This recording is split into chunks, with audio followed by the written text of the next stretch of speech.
নমস্কার, আমি তরুণ ঘোষ। আপনাদের প্রায়শই অভিযোগ থাকে যে আমি যা বলি তার কিছুই নেই, খাটে না। কয়েকদিন আগে একটা ভিডিও করেছিলাম যে পাকিস্তান দেখবেন ঠিক খেলতে আসছে। এখন দেখুন পিসিবির সঙ্গে এখন বৈঠক হচ্ছে, আইসিসির বৈঠকে যা বেরিয়েছে তাতে ওই 15 তারিখ যে ওয়ার্ল্ড কাপটার ম্যাচ রয়েছে ইন্ডিয়ার সাথে কলম্বোতে, সেই ম্যাচটা তারা খেলবে। কতগুলো শর্ত দিয়েছে। কি শর্ত জানেন? আমি বলেছিলাম পাকিস্তান টাকা চেনে, টাকা টাকা। ও আপনাদের কাছে মুসলিম ব্রাদারহুড কোনো মিন করে না। ওরা মাল পেলে ওরা প্যালেস্টাইনের বুকেও গুলি ছোড়ে। জর্ডানে ছুড়েছিল না? ওরা মুসলিম উম্মার নেতা হতে চায়। ও আর তার্কির মধ্যে লড়াই চলে। আমি বলেছিলাম আপনাদের পিঠে ছুরি মারেছে, সেটা প্রমাণ হবে। ওরা খেলবে। তখন আপনারা আমার কমেন্টে লিখেছিলেন আপনি শতভাগ ভুল করছেন, ওরা খেলবে না, আমাদের পাশে দাঁড়াবে। ওরা মুসলিম কান্ট্রি, আমাদের বড় ভাই। দেখুন আপনাদের বড় ভাইয়ের চরিত্র। এই যে টাইমস অফ ইন্ডিয়ার খবর, আপনাদের কাগজে ধরুন প্রথম আলোতে একটা এরকম একটা বেরিয়েছে একটা খবর কাছাকাছি। টাইমস অফ ইন্ডিয়ার খবরটাকে আমি বাংলা করে নিয়েছি। টি-20 বিশ্বকাপ আইসিসি পিসিবির আলোচনার পর ভারত বনাম পাকিস্তান ম্যাচটি অনুষ্ঠিত হওয়ার সম্ভাবনা রয়েছে। দেখে নিন টাইমস অফ ইন্ডিয়ার খবর। তো খবরে কি লিখছে, এখানে ফাইল পিকচারও জুড়ে দিয়েছে।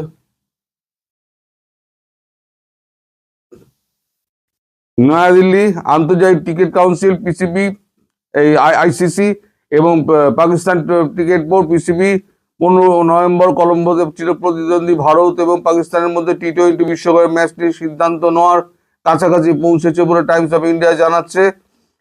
সম্ভাব্যভাবে ম্যাচটি সবুজ সংকেত পাওয়ার জন্য প্রস্তুত হয়েছে। জানা গিয়েছে আইসিসির দুই প্রতিনিধি ইমরান খাজা এবং মুসাম্বির উসমান রবিবার সকালে পিসিবি কর্মকর্তাদের সঙ্গে বৈঠকের জন্য লাহোরে পৌঁছেছেন।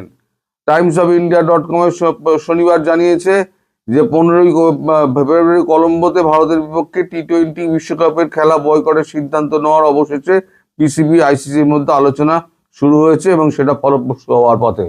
তার মানে এইটা এখন কনফার্ম যে খেলাটা 15 তারিখে হচ্ছে ভারত পাকিস্তানের মধ্যে কলম্বোতে।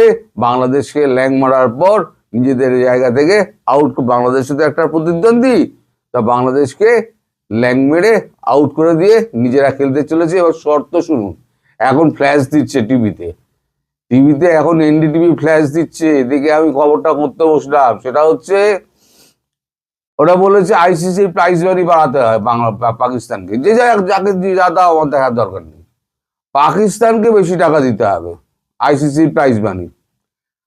আর দ্বিতীয় হচ্ছে ভারত যেন বাংলাদেশের প্লেয়ার, ভারতের প্লেয়ার যেন পাকিস্তানের প্লেয়ারদের সঙ্গে হ্যান্ডশেক করে। আরে ভাই, তুই তো খেলতে গেছিস, তুই কি হ্যান্ডশেক করার জন্য গিয়েছিস? কে হ্যান্ডশেক করলো, কে করলো না, কে করলো, কে কিছু বলে চলে গেল, না বলে চলে গেল, তোর কি যায় আসে? তুই তো ম্যাচ জিততে গেছিস, ম্যাচে ফোকাস কর না। ম্যাচে ফোকাস করে ম্যাচটাকে বের করে নিয়ে আয়। তা না, তুই খেলার মধ্যেও রাজনীতি, তার মধ্যেও আবার এই সমস্ত প্ল্যান্স প্রোগ্রাম। ভারতের সঙ্গে সমান ওই আপনাদের মতো সমান অধিকার চেয়ে বেড়াচ্ছে ভিক্ষা সর্বত্র, এদিকে অধিকারের বেলা সমান। ভারতের মতো চতুর্থ অর্থনীতি হওয়ায় ভিক্ষা নাচে নিজেদের মতো করার চেষ্টা কর। ফালতু বাংলাদেশটাকে নিয়ে বাংলাদেশটাকে বিপদে ফেলে আজ বাংলাদেশ ক্রিকেটটার হাল দেখুন কি অবস্থা করে দিয়েছে। ওখানে আবার বুলবুল গিয়েছিল কেনা বৈঠক করতে। আরে তোকে তো বাদ দিয়ে ভাই ওখানে তো স্কটল্যান্ডকে ঢুকিয়ে দিয়েছে। এখন আর বৈঠক করে কি হবে? যখন বৈঠক করার ছিল তখন তো বৈঠক করেননি। তখন বৈঠকটা বন্ধ করে দিয়ে সরাসরি একেবারে সরকারকে জানিয়ে দিলেন যে আমরা এই আইসিসি ম্যাচ খেলবো না, বিশ্বকাপ খেলবো না। কি দরকার ছিল আগ বাড়িয়ে এই যে হাড়ি কাটে গলাটা দেওয়ার? বড় ভাই বলেছে বলে ছোট ভাই গেছে। এখন বুঝুন বড় ভাই চলে গেছে খেলতে, ছোট ভাইকে ল্যাং মেরে দিয়ে ছোট ভাই এখন ওই কালিদাস হয়ে গাছে উঠে বসে আছে, তলায় কুড়ুল মেরে দিয়েছে। আপনাদের হচ্ছে এই অবস্থা। পরের কথায় যত নাচবেন তত নিজেরা বিপদে পড়বেন। যাই হোক, ভিডিও বাড়াবো না, ছোট্ট ভিডিও করতে এলাম।